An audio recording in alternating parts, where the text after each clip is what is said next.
अध्याय 8। अक्षर ब्रह्म योग में श्री कृष्ण अर्जुन को ब्रह्म, आत्मा और कर्म के बारे में महत्वपूर्ण ज्ञान देते हैं। इस अध्याय में कृष्ण ने बताया कि ब्रह्म अविनाशी और शाश्वत है और मृत्यु के समय जिस तरह का ध्यान किया जाता है वही आत्मा के अगले जन्म को निर्धारित करता है। वे यह भी सिखाते हैं कि जो भगवान में पूर्ण विश्वास और भक्ति रखते हुए उनका ध्यान करते हैं वे निश्चित रूप से परमात्मा को प्राप्त करते हैं। अर्जुन ने पूछा, हे कृष्ण, ब्रह्म क्या है? अध्यात्म क्या है? कर्म क्या है?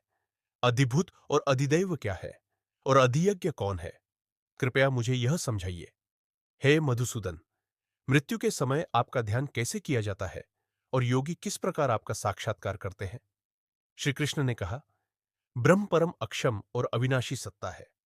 आत्मा को अध्यात्म कहते हैं और जीवों के द्वारा किया गया कर्म ही सृष्टि का आधार है। अधिभूत क्षणभंगुर पदार्थ है। अधिदैव दिव्य शक्तियां है और अधियज्ञ मैं स्वयं हूं जो इस शरीर में निवास करता हूं। जो व्यक्ति मृत्यु के समय मेरा स्मरण करता हुआ शरीर त्यागता है वह मेरे स्वरूप को प्राप्त करता है। जो जिस भाव का स्मरण करता है उसी को प्राप्त करता है। इसलिए मृत्यु के समय व्यक्ति को जिस परम उद्देश्य की इच्छा हो उसी का चिंतन करना चाहिए। हे अर्जुन, सदा मेरा स्मरण करते हुए युद्ध करो। इस प्रकार मेरी कृपा से तुम मुझे प्राप्त करोगे। जो व्यक्ति मन और बुद्धि को मुझ में स्थिर करके निरंतर मेरा ध्यान करता है वह मुझे अवश्य प्राप्त करता है। वह योगी जो सच्चिदानंद, आदि, सनातन, सर्वज्ञ और सूक्ष्म रूप वाले परमात्मा का ध्यान करता है वह मुझे प्राप्त करता है।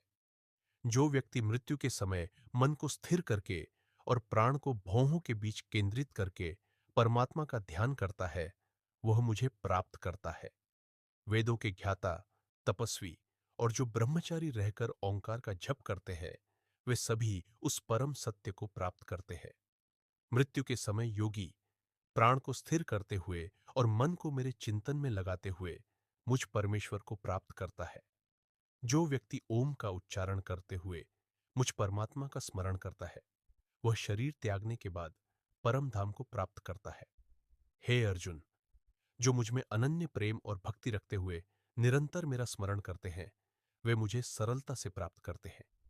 श्री कृष्ण ने कहा, हे अर्जुन, जो योगी समर्पण और पूर्णता के साथ बिना किसी संदेह के मुझ परमेश्वर का ध्यान करते हुए मृत्यु का वरण करते हैं वे मेरे पास आते हैं।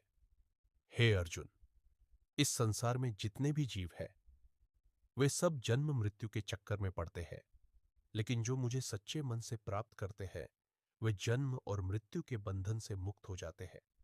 जो लोग परम ब्रह्म की उपासना करते हैं वे मेरी शरण में आते हैं और मेरी दिव्य शक्ति का अनुभव करते हैं। वे फिर कभी जन्म नहीं लेते। हे अर्जुन, ये जो ब्रह्म है वह अनंत, निर्विकारी और परमेश्वर के रूप में स्थित है। इसकी कोई उत्पत्ति नहीं है और यह अद्वितीय है। जो व्यक्ति इस ब्रह्म का ज्ञान प्राप्त करता है वह मृत्यु के बाद मुझे प्राप्त करता है और फिर से जन्म नहीं लेता। यह ब्रह्म सच्चा, शुद्ध और अमृत है। यह निर्विकारी, परम, सर्वव्यापी और नित्यानंद है। इसका रूप निराकार है और इसे किसी भी रूप में नहीं पकड़ा जा सकता। इस ब्रह्म की उपासना करने वाला योगी मृत्यु के समय इसके साक्षात रूप में साक्षात्कार करता है और यह उसे शाश्वत शांति प्रदान करता है। जो व्यक्ति इस दिव्य ब्रह्म का ज्ञान और ध्यान करते हुए समर्पण के साथ मृत्यु को प्राप्त करते हैं वे न केवल शांति पाते हैं बल्कि वे मेरे साथ शाश्वत मिलन में स्थित हो जाते हैं। यह ब्रह्म जो निराकार और शुद्ध है जीवों के जन्म मृत्यु के चक्र से परे है।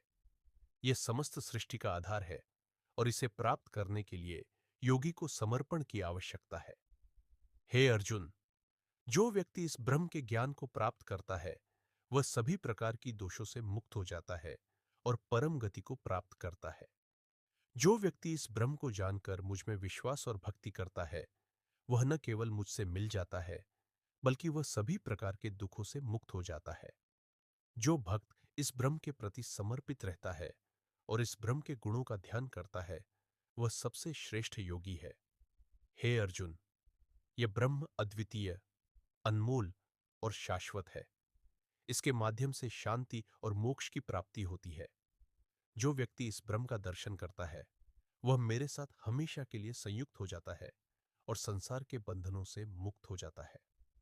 अध्याय 8 का समापन इस विचार के साथ होता है कि श्री कृष्ण ने अर्जुन को बताया कि मृत्यु के समय भगवान का स्मरण और ध्यान कैसे जीवन का सर्वोत्तम मार्ग है।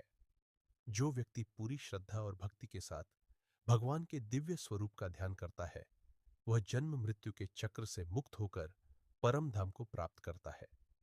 इस अध्याय के माध्यम से श्री कृष्ण ने यह स्पष्ट किया कि भगवान की अनंत शक्ति और भक्ति का मार्ग सच्चे योगी के लिए है जो केवल ध्यान और समर्पण के साथ परमात्मा को प्राप्त करते हैं।